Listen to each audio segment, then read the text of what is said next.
Ang ating uunahing sagutin ngayon mga kapatid ay tanong na parang kakaiba siya, no? Kakaiba siya pero nakikita ko na papakinabangan naman natin yung magiging sagot po rito. Bakit po kakaiba? Kasi sabi niya, si Dan B, lipas na ang utos na wag kang magkakaroon ng Diyos sa harap ko dahil na ipinakilala na may Kristo na darating na isa pang Diyos at anak ng Diyos. Kaya need palitan yan para mapakilala na Diyos si Kristo. Kakaiba po siya mga kapatid. Anyway, ang mahalaga ay hindi po siya magtanong, hindi siya mapanghusga, hindi siya. Kaya pagka ganito po ay ating ini-entertain ng mabuti, mga kapatid. Kaya ako sinabing medyo din ito, nakatawag ng pansin din sa akin. Kasi mga kapatid, yung kanyang reasoning ay dahil si Kristo ay ipinakilala ding isa pang Diyos. Kaya parang lumalabas na wala na yung wag kang magkakaroon ng ibang Diyos sa harap ko. Yan. Ay nang dumating si Kristo, di isa pang Diyos, wala na yung utos na yon. So hindi po ganoon mga kapatid. Unang-una ay dapat aalamin natin yung tinatawag po ng konteksto. Sa pag-aaral ng Biblia, napakahalag po yung context. Bagaman may mga ibang sangkap ng proper interpretation tulad ng syntax. Pag sinabi pong syntax, yung pagkakasunod-sunod ng talata, ng mga salita sa talata, yon, yung mga binabanggit po doon, yan, yung tinatawag na sinisyntax yan. Yung bawat salitang magkakadugtong at paano ito nagkakaugnay, anong layunin, bakit pinagdugsama-sama yon. Tawag po doon ay syntax. Tapos, yung isa pa po roon ay semantics. Pag sinabing semantics, ito yung babalikan mo yung original word. Kung Old Testament, Hebrew, or may ilan-ilan na talata na Aramaic, at kung New Testament naman ay Greek. So, ang tawag po dyan ay semantics. Pero ang pinakamahalaga sa lahat ay yung context. Yung context ang mas may napakalaking ambag para maitama ang tamang kahulugan ng mga pangungusap or nung talata. Mayroon pong tinatawag na immediate context. Immediate context ay ito po yung pinakamalapit nun sa talata. Tapos, meron din tayong tinatawag na remote context or larger context na ito naman ay pwedeng nasa ibang aklat, pwedeng ibang author, pero ang tinutukoy pareho lang. Yan. So, consider doon yon. At ang isa pa po dyan, mga kapatid, ay yung historical context. Yan. Sa historical context, pwede na po dyan ang labas sa talata ng Biblia, papunta na po sa history. So, sa konteksto ng Exodus, mga kapatid, puntahan nga natin yung Exodus chapter 20. Tingnan po natin ang talata, mga kapatid. Verse 3. Yan. Sabi dyan, huwag kang magkakaroon ng ibang mga Diyos sa harap ko. Yan yon. Tapos, mga kapatid, yung uutos na yan, wala na kasi dumating si Kristo, ibang Diyos. Pagka binalikan po natin yung historical context nito, mga kapatid, ibig sabihin ay hindi natin pwedeng hindi consider yung history nang isulat po ang 10 utos pagkatapos na sila ay makalaya sa pag-aalipin sa Ehipto, mga kapatid. Kung mapapansin po ninyo yung mga pagkakasunod-sunod ng utos, lalo na yung 3 utos dito hanggang sa pang-4 dito sa Exodus, ay meron po itong malaking kinalaman sa history na naranasan ng bansang Israel.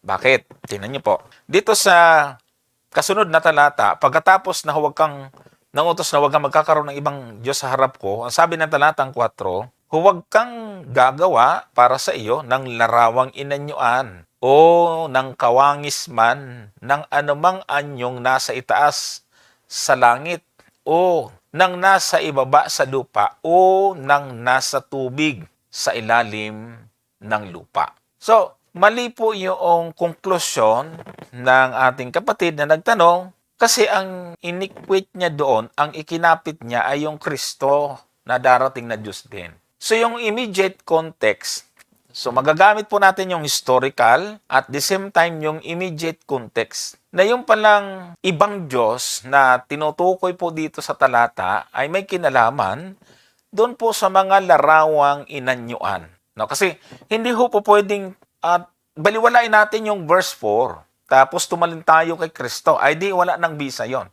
Ay napakalaking paglapastangan po yon sa salita ng Diyos na hindi natin tiningnan kung ano po ang tinutukoy ng sumulat. Okay?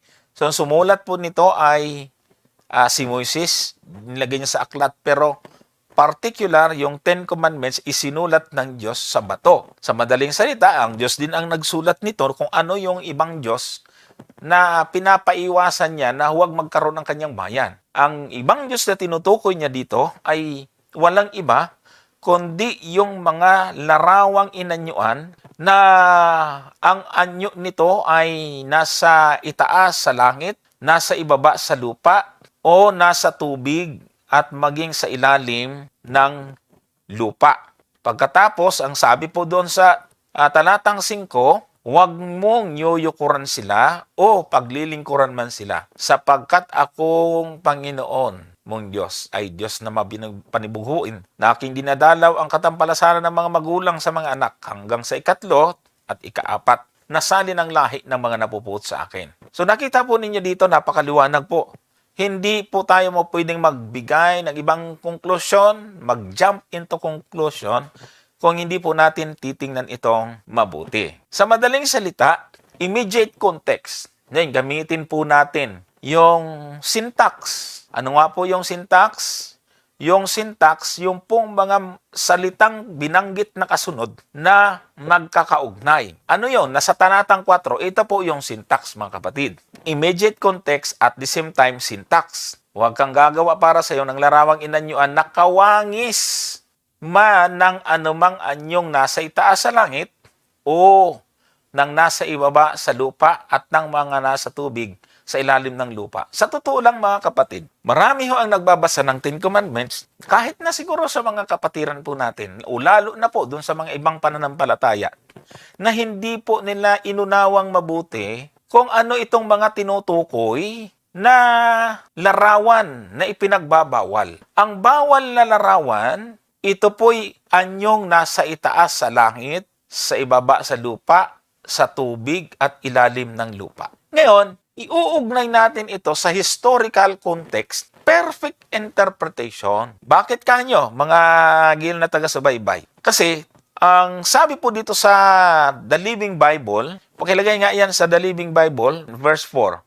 Sa The Living Bible po kasi, mga kapatid, ang nakasulat po dyan, ito ay isang literal translation, you shall not make yourselves any idols, no images of animals, birds, or fish. So, yung pong binabanggit po rito, yung may mga kahawig, nung mga idols na yan, mga hayop, ibon, at pati yung isda. Kasi, sa langit, sa lupa, at sa tubig. O, yun. So, kaya mayroong sa langit, mga ibon, lupa, mga hayop, animals, sa tubig, mga fish. Kaya, so ang ibig pong sabihin yan, mga kapatid, ay meron pong pinapaiwasan ang mga anak ni Israel pagkatapos po nila na makalaya sa Egypt. So, pagdating po dito sa tinatawag po nating history. Sa history, meron pong mga Diyos-Diyosan kasi yung mga Egyptian, no? Ang mga Egyptian na nag-umalipin sa kanila ay meron pong kinikilalang Diyos ng kalangitan. At ang Diyos ng kalangitan ng Egyptian, minsan ko na po itong naipakita dito, dadaanan lang natin ng kaunti. Ayon po doon sa egyptianmuseum.org, ito po ang isang halimbawa ng Diyos ng kalangitan. Ang sabi po dyan, si Nut, yan, or pinopronounce na itong Nuth, is the goddess of the sky and heavens. Yun. So, yan yung hitsura, mga kapatid. Yan yung hitsura ng Diyos ng kalangitan, mga gil na taga-subaybay. Ngayon, ito namang Diyos ng lupa. Ito, nandun din to sa Egyptian Museum.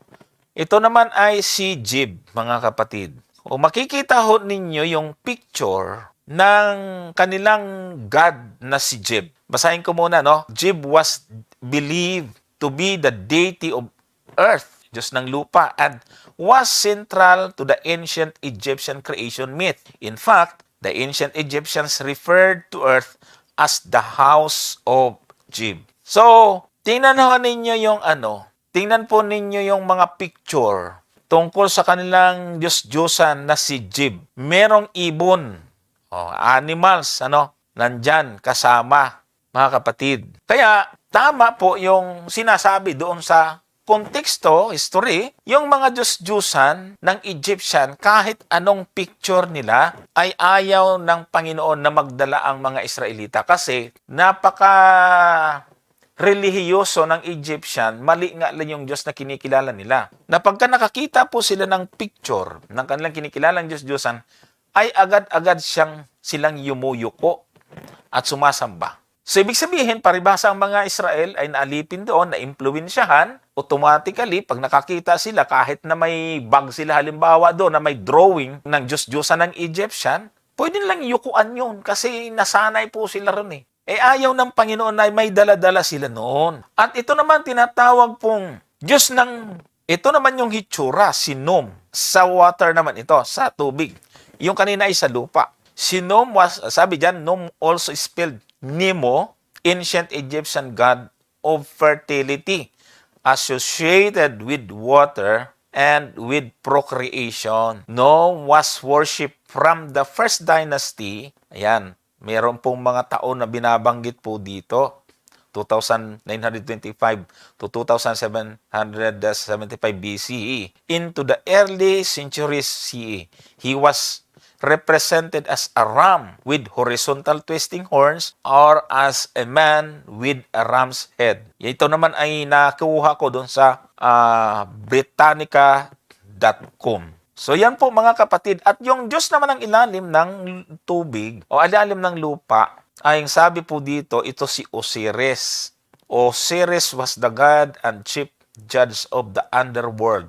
He was also god of vegetation and the annual Nile flood and was closely associated with death, resurrection, and fertility. At kung mapapansin po ninyo, yung mga salot na binigay sa Egypt, naging dugo yung tubig. Yun ay sadyang ginawa ng Panginoon para ipakita sa Egyptian na hindi totoo na mayroong makapangyarihang Diyos ng tubig. Namatay yung mga hayop, sinalot yung mga pananim, para pakita ng Panginoon na hindi totoo na mayroong Diyos ng lupa. Nagdilim yung kalawakan, yung ang araw, ibig sabihin hindi totoo na may Diyos ng langit o ng kalawakan na si Not. So may connection ho ito. Ito yung konteksto ng Ten Commandments. Kaya nga mali yung pagbibigyan ng interpretation, mali yung illustration o illustrated picture ng Panginoon kasi daw bawal dun sa Exodus. Out of context po yon mga kapatid. Hindi po yun ang tinutukoy. So yun po ang point of comparison. No? Hindi si Kristo. Kaya pagka ang nangyari dito, Brother Gomer, ang naging masaklap dito na maling konklusyon, lalo na sa Isaiah, sa atipang talata, na ako ang Diyos, wala ng iba. Ang naging point of comparison, yung ama versus anak. Kaya hindi pwede maging Diyos yung anak. Kasi sabi ng ama, ako ang Diyos na nag-iisa o wala ng iba. Nakalimutan po nila na yung laging pang comparison is between true God and idols. Kaya nakita ko po ito magandang sagutin para maidamay natin itong part na to, Brother Gomer. Kaya ang nangyari tuloy, kamukha din itong nagtanong sa atin, yung napagkamalan niya na yung Panginoon, ang Panginoong Yesus, ang pwedeng ikumpara. Kaya lipas na daw yung utos na yon. Pero ang totoo po mga kapatid, tinan niyo po, in-apply natin yung tatlo, no? Yung immediate context, syntax, at historical context. No? Hindi na natin nagamit yung semantics. So yan po yung bagay na dapat po natin naiintindihan, Brother Gomer. Tama yon, Brother Johnson. Kasi nga, Kung unawain mo yung Exodo 20, ang talata ay 3, at ang iniisip nga ang actually siguro ay una, hindi nga naniniwala siguro ito dun sa tinatawag na oneness ng Godhead, no? Kasi nga, Malamang. ang gusto niya siguro dati, yung Ama lang ang Diyos, tapos nadagdag ang ating Panginoong Jesucristo. Parang ang labo, kumbaga, kaya ngayon, dahil nga dumating ang ating Panginoong Jesucristo at ang ating Panginoong Jesucristo ay Diyos din, ay panibagong aral ito, Brother Johnson, na lalabas. Mali na yung Exodo 20, ang talata ay 3, kasi nga, mayroon ng ibang Diyos ang Panginoong Jesucristo. Ganun lumalabas yung kanyang arguments na nakikita ko. Kaya nga lang, tama yung iyong ipinaliwanag na ang tinutukoy doon na ibang Diyos ay hindi sa Panginoong Jesucristo tumutukoy, kundi doon sa mga rebulto o doon sa mga Diyos-Diyosan na ang mga Egyptian nga ay talagang libo-libo yata yung kailang mga Diyos-Diyosan Napakarami. Ano, marami po silang mga Diyos-Diyosan. Kaya nga, yung utos na yon ay talagang doon talaga nakapokus yung context ng talata. Ngayon, pagdating sa Bagong Tipan, doon sa sinasabi niya na lipas na yung utos na yon. Ano? So, yun ang dapat nating tingnan. Lipas na nga ba yung utos na huwag kang magkakaroon ng ibang mga Diyos, ano? Maliban sa akin. So, dapat, yun ang dapat nating tingnan kung talaga bang lipas na. Kasi yun ang kanyang, yun ang kanyang kontensyon na lipas na. Kaya lang, noong ang ating Panginoon ay nagturo, hindi ho lipas O basahin po natin halimbawa yung nasa sa Mateo, ang talata ay sa 4, sa 9. Diretsuhin na po natin sa 9. Tingnan po ninyo ang pagtuturo na ating panin sa talatang ito. Kung talaga bang lipas na yung kautusan na yon. Ito yung panahon na tinutukso ng dyablo ang ating Panginoon. Ang sabi niya rito, at sinabi sa kanya, lahat ng mga bagay na ito ay ibibigay ko sa iyo kung ikaw ay magpapatira pa at sasambahin mo ako. Yun ang sabi ni Satanas sa kanya. Ngunit ang sagot ng ating Panginoon ay ganito. Tingnan po ninyo, talatang 10. Ang sabi diyan, nang magkagayoy sinabi sa kanya ni Jesus, humayo ka Satanas. Ayan, sapagkat nasusulat, sa Panginoon mong Diyos sasamba ka at siya lamang ang iyong paglilingkuran. So hindi pa lumipas, Brother Johnson, yung utos na yon. Tama. Na huwag kang magkakaroon ng ibang mga Diyos. Kasi dito sa Mateo, Bagong Tipan na ito, itinuro ng ating Panginoon ito Yan ang dapat nating maintindihan, mga kapatid. Kaya ipinaliwanag naman na ni Brother Johnson yung context ng talata doon sa Exodo 20, ang talata ay 3, na hindi po yan ay versus sa ating Panginoong Jesucristo, kundi yan po ay versus doon sa mga idol, mga Diyos-Diyosan ng mga Ehipsyo. Isa pang talata, ito naman ay mababasa natin doon sa Marcos 12. Ang talata naman nito ay, tingnan po natin sa talatang 29. Ang sabi dito ng ating Panginoon, sumagot si Jesus, ang Pangulo ay pakinggan mo, O Israel. Ang Panginoon nating Diyos, ang Panginoon ay iisa. So, saan galing itong talata na ito na kinote ng ating Panginoong Jesucristo? Yan po ay galing doon sa Deuteronomio 6, ang talata ay 4. Basahin po natin. Ayan po yung talata kung saan ay kinuha ng ating Panginoon yung kanyang sinabi doon sa Mateo, sa Marcos 12, ang talata 29. Ang sabi po dyan ay, dinggin mo, O Israel, ang Panginoon nating Diyos ay isang Panginoon. Ngayon, ang tanong dito sa ating pinag-uusapan ngayon, Brother Johnson, dito ba sa isang Panginoon, sino ba ang tinutukoy dyan? Yan. No? Yung Ama lang ba yan? So, yun ang dapat nating pag-aralan dyan, mga kapatid. Kaya nga, hindi natin po pwedeng sabihin na dahil nandito ng ating Panginoon, sapagkat natutuwa naman ako, Brother Johnson, na kahit papaano ay kinikilala naman nung kapatid natin na nagtanong ng ating Panginoong Jesucristo ay Diyos. No? Kaya lang, dahil nga siguro ayaw niyang maniwala doon sa tinatawag na oneness or tawag ng oneness ng Godhead, yung unity ng Godhead. Modalism. Na ang Diyos ay iisa. Ang ibig sabihin yan po yung Trinity. So mahirap kasi talaga, Brother Johnson, nga naman, kung ayaw mong tanggapin ang Trinity, talagang kung saan-saan ka mapupunta Una, hindi Diyos si Kristo. Yun ang pinakapalasak na pupuntahan mo, Brother Johnson. Kasi nga, dahil ayaw mong maniwala sa Trinity, hindi pwedeng Diyos ang ating Panginoong Kristo. Meron naman, magiging tatlo naman ang Diyos. Diyos yung Ama, Diyos din yung Anak, Diyos din ng Holy Spirit, tatlo ang Diyos. Or, meron naman tinatawag na tatlong, ano bang tawag nito? Parang yung modalism ba, na tatlong kapahayagan ng Diyos. Yan. Oo, tama. Yung sa lumang tipan na yung Ama, tapos yung Diyos na Ama ay naging yun din yung Diyos Anak. Tapos sa ating kapanahonan naman ngayon, yung Diyos na Ama, naging Diyos Anak. Siya naman ngayon yung Diyos na Espiritu Santo. So, ganun ang nangyayari, Brother Johnson. Kasi nga, iniiwasan nila yung Trinitarian doctrine. Mm-mm. So, dito po talaga nagkakaroon ng problema. Kaya, hindi naman natin masisisi itong kapatid na nagtanong na isipin niya na lipas na yung utos na wag kang magkakaroon ng ibang Diyos. Kasi nga, Diyos nga ang ating Panginoon at ang ating Panginoon naman ay sinasamba po talaga. Ano ho? Doon sa talata ng Mateo 28, ang talata 9. Tingnan po natin.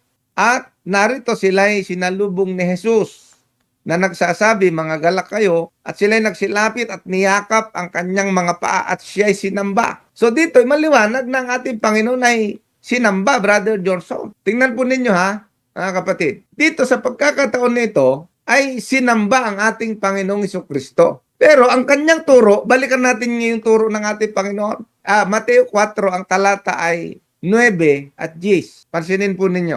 Ang sabi dito ni Satanas, sinabi sa kanya, lahat ng mga bagay na ito ibibigay ko sa iyo kung ikaw ay magpapatira pa at sasambahin mo ako. So ang gusto ni Satanas dito, sambahin siya ng ating Panginoong Jesucristo.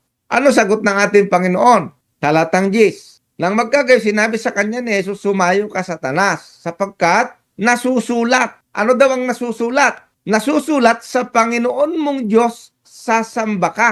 Nakita po ninyo? So alam ng Panginoon, Brother Johnson, alam ng ating Panginoong Jesucristo na ang dapat lang nasambahin ay ang Diyos. Nakita niyo po ito. Kaya nga yung mga anghel hindi nagpapasamba eh. Dito, mga kapatid, mabubuksan yung ating isipan dito. Hindi ho nilalabanan ni Kristo yung kanyang turo mismo. Na itinuro niya na sa Diyos ka lamang sasamba, tapos ito siya na hindi naman pala sa Diyos, nagpapasamba siya. Nakita niyo po yung katwiran po doon, mga kapatid. Samantalang yung mga anghel, Brother Johnson, abay, ayaw magpasamba eh. Tingnan po natin yung Apokalipsis. Apokalipsis 19, tingnan natin yung tingnan natin yung 10. Ang sabi dito ni Juan, Revelator, at ako'y nagpatira pa sa kanyang paanan. Ito yung anghel na nagpakita sa kanya upang siya ay sambahin. Sinabi niya sa akin, ingatan mong huwag gawin yan. Ako'y kapwa mo alipin at ng iyong mga kapatid na mayroong patutuo na Jesus. Sumamba ka sa Diyos. Kita mo, alam din ng anghel yung tamang doktrina, Brother Johnson eh. Ang tanong, saan galing itong doktrina na ang sasambahin mo lang ay ang Diyos? Ay di doon sa Exodo 20. Tama. Kaya yung katwiran nung kapatid natin na nagtanong, nalipas na yung utos na ang sasambahin mo lamang ay ang Diyos, ay hindi ho lipas. Ay kasi dito nga sa Apokalipsis ng ito, 19 eh. Yung anghel, alam niya pa yung turo eh. Di sana sinabi ng anghel, lipas na yung utos na yun. Sige, pwede mo na akong sambahin. Sana ganon.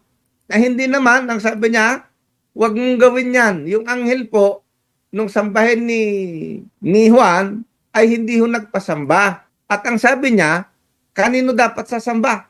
Sumamba ka sa Diyos. Nakita mo? Yun din ang turo ng Panginoon. Sabi niya kay Satanas, naku, lumayas ka Satanas at nasusulat, sumamba ka sa Diyos. Tapos ang ating Panginoon, nung sinamba, abay, nagpasamba. Anong ibig sabihin nito? Ibig sabihin, nagpapatunay ito na ang ating Panginoong Jesucristo ay Diyos talaga. Kasi kung hindi sa Diyos at nagpasamba siya, delikado yun, pamumusong yun, Brother Johnson. Di ba?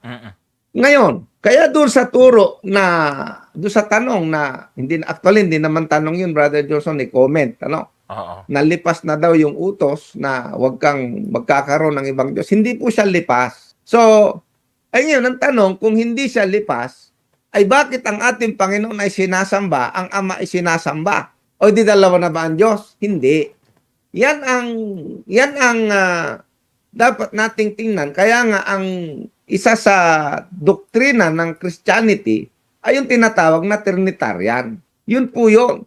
Kasi nga doon sa, kung titingnan nyo po yung, babalikan natin yung Deuteronomio sa 4, ay maliwanag po dyan na yung Yahweh o yung Panginoon o yung YHWH. Sa English po kasi yan ay Lord o L-O-R-D. Ilagay nga natin sa English, Brother Ervin. Sabi niya, Hear, O Israel, the Lord our God. Nakita niyo po ha, the Lord. Sino daw yung God ng Israel? Sino ang Diyos ng Israel? Huwag po tayong malilito po kasi doon sa termino na Diyos. Minsan kasi nakakalito yan dahil nga, una, maraming Diyos. Pero sa Israel, sino ang Diyos ng Israel? Yung Lord. Napansin nyo? The Lord our God. Ang Diyos ng Israel ay yung Panginoon. Di ho ba?